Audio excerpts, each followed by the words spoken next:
Вот утренний завтрак. Жареные в сливочном масле с чесноком крабье мясо и чаячьи яйца. Это просто волшебно.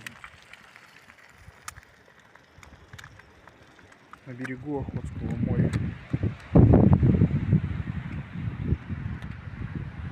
Веет морской бриз.